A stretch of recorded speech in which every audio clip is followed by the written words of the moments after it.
Hello, I'm Kads and welcome to today's video, and we are going to jump right into the controversy that is going on today with the Lunar Deck of Fate. Those of you who have been watching me for some time will know that I am always never a fan of these decks of Fate. I don't like the fact that the rewards are locked behind RNG. I prefer to know exactly what you're getting without having to go all the way in. And this one is no different. In fact, it's kind of worse than different. So we'll dive a little bit into that here. But for starters, in case anyone doesn't know how the Deck of Fate works, there are 40 cards total. There's a mix of uncommon or common cards, rare cards, and epic cards. And you can get a smattering of rewards. In this case, they're pretty decent. A lot of potions, a couple of tomes, some chickens, immortal soul stones. But obviously the big deal for today is that you can get the fragments for a Void Legendary Champion, Fatalis Blademaster, one who's exclusive to the Monster Hunter collaboration between Raid and Capcom. On top of being able to get these rewards, then you can also get 3 of a kind, which means you get 3 in a row of the same rarity of chests, so common, rare, or epics. And if you get 3 in a row, then you can roll on these respective tables for any bonus rewards. But these are relatively hard to do. It's relatively easy to get 3 commons in a row, but it's kind of hard to get 3 rares and especially 3 epics in a row. In this particular case, there are only 7 epic cards, meaning that if you mess it up twice, you're basically done as far as trying to get 3 epics in a row. And again, it's unlikely for that to happen in the first place, but nonetheless, it is worse than usual. Usually we have like 10 epic cards, so you kind of have a few chances, 3 chances or so to get it, but here you kind of have like basically 2.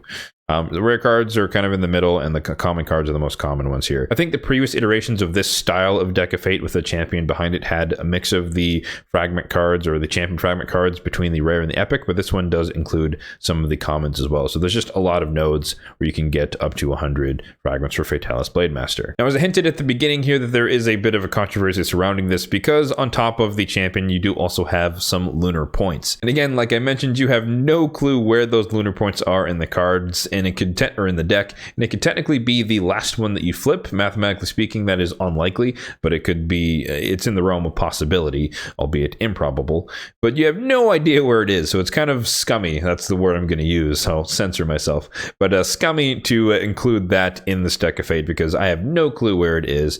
And in fact, for my situation specifically, I had to get all remaining points in order to get all the way out to the 5-star soul. So from here on out, I can only get 200 more points, meaning that I'm going to end exactly at 1460. So I'm going to be 40 points short, and the 50-point node obviously would have taken me over. So I will not actually be able to get the perfect soul here. Not that I really cared about that, as I mentioned in my previous videos. I really cared about getting at least to 1350. And in this case, I will be able to get to 1450, 1460 to be precise. So I will get the mythical KSR, but I will just miss out on the perfect soul. But again, it's primarily because I didn't expect them to actually put lunar points in the Deck of Fate. So I guess shame on me for not anticipating it. But again, I think that's just unfair to do because you have no clue where it is in the deck, and that makes it really difficult. So you kind of have to be prepared to go all in if you actually want to guarantee that I get I'd have to go all in to guarantee that I get the 5-star soul, and I'm obviously not going to do that. The other bad thing that I think a lot more people are probably mad about is the fact that they changed how many points you get for each type of shard. So all of these decreased by roughly 80% on average, or decreased by 20% on average, or they're 80% of what they used to be. And so it just becomes that much harder to actually get the champion this go around. So normally these Decks of Fate, you pay 20 sacreds maximum. That's the equivalent of 20 sacreds, and you're able to get the champion. Granted, normally it's a non-void legendary. In this case, it is a void legendary. So I kind of understand upping the points because it is a void legendary in comparison to a non-void legendary, which are generally speaking harder to get and more worthy of an extra amount of shards. However, when you look through all the numbers, it is still kind of unfortunate overall. So diving into the numbers here, the sacred shard amount dropped from 2,000 to 1,600, meaning that it would take you 25 sacreds instead of 20 if you wanted to get all the cards or flip all the cards. For the primal shards, I think it dropped from 800 to 650, meaning that it would take you 62 primal shards versus 50 previously. For the void shards, it dropped from I think 350 to 275, so it would have taken you 115 voids before, and now it's going to take you 146. So again, it's a void legendary, but even comparing it to previous guaranteed void legendaries, which are around the 110 mark, 140 150 more or less is kind of, it's more than that, right? It's 30 more. So it's still kind of bad on all fronts. For the ancient shards, it's actually not that big of a change comparatively compared to the ease of acquiring the shards, but nonetheless, it was still ridiculously expensive from the get-go. But previously, it would have been 308 ancient shards, and now it would be 364. And of course, you could say that there is also a little bit of dungeon divers going on here at the same time, but as we've known, again, for those who've watched for any number of time in these types of videos, the dungeon divers is not really a way to get points in these types of events because it just doesn't add up. You need to run tens of thousands of runs, or remember, thousands of runs, tens of thousands of energy in order to actually max out the entire grid with just dungeon divers. So it's more of a icing on the cake and less of a method for really acquiring points. So what's my plan for the Deck of Fate as an endgame free-to-play player? You might have already guessed it from my general sentiment in this video, but I'm not doing a thing. We're not participating in this one. It's not worth it. I don't care about Fatalis Blade Master. He's not the strongest of the Blade Masters or the collaboration champions, at least the ones that are that we can't obtain. If it had been the normal values and it had been 20 sacreds to get the Ruinous Archer, then maybe I might have actually done it. That would have been a lot more enticing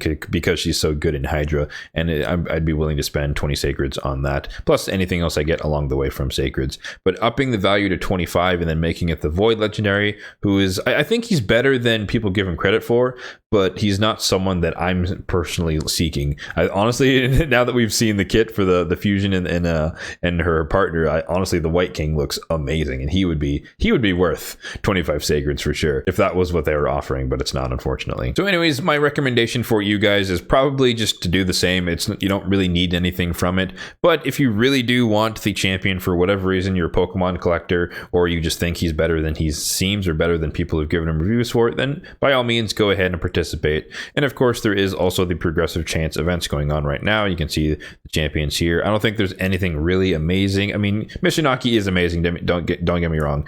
Ghostborn is pretty good, Genzin's alright, Herndig was a previous fusion, but I don't think there's any champion here that's like, I need to invest in these or try to go for these relative to pursuing Fatalis Blade Master as well. And a quick peek of the voids here. Again, Vlad, previous fusion, but if you don't have him, or if you weren't around back then he might be worth it. Maybe that's a stretch. And Shigor is really good for like the Sand Devil, but not much else. Doom Tower as well. Now, of course, obviously this is only these days champions. It's going to change for each of the next few days, so there's going to be different smattering of champions. But again, if you're participating already in that and you wanted to go for something, then it could probably be worth it for you, or you just want the champion. But outside of that, I think you should join me and just not participating. Now, before we end things, I guess it is worth mentioning that there is a champion training event going on right now for a few more days, 3 more days, and there's also an Ice Golem tournament. So for me, at least, I will be doing both of those, and that will be getting me some Dungeon Divers equivalent points. You can see we already have 600 lanterns or whatever these are.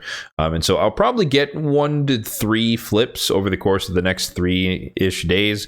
So maybe, I guess there's technically a small chance that, in the few cards I flip, I could get the 50 lunar points and make it all the way to the end. But if that doesn't happen, then so be it. So I'm not really fussed. I'm not going to push harder than I need to just to finish those 2 events and tournaments.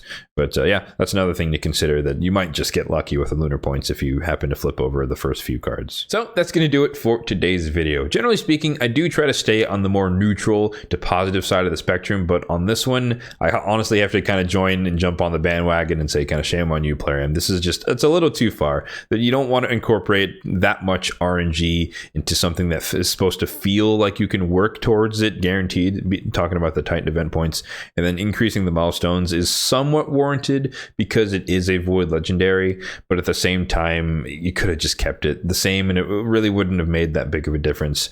At least for the player base. They would have been a lot happier if it wasn't, more expensive.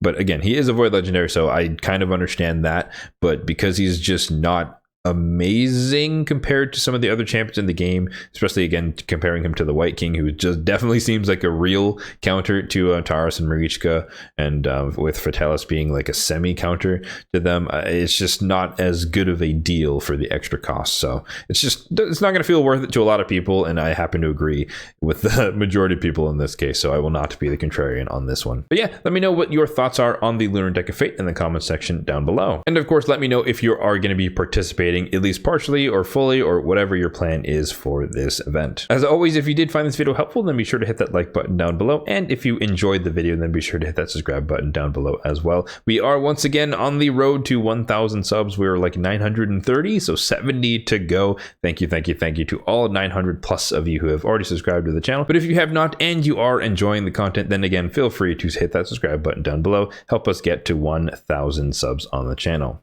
Thanks for watching and have a good one.